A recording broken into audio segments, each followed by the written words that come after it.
Сегодня мы пришли в гости на факультет романа германской филологии. На первый взгляд, это ничего не предвещающий будний день, но несмотря на это, в коридоре царит атмосфера праздничного настроения. Так что же происходит на самом деле? Сейчас мы с вами и узнаем.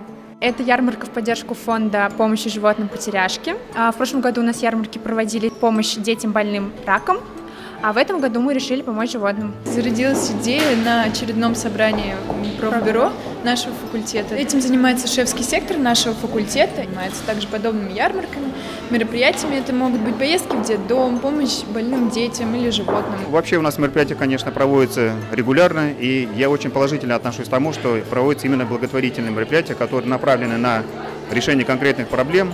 Для общества полезно тем, что мы, во-первых, внимание привлекаем, к тем вопросам, которые необходимо решать. Решать мы можем только сообща.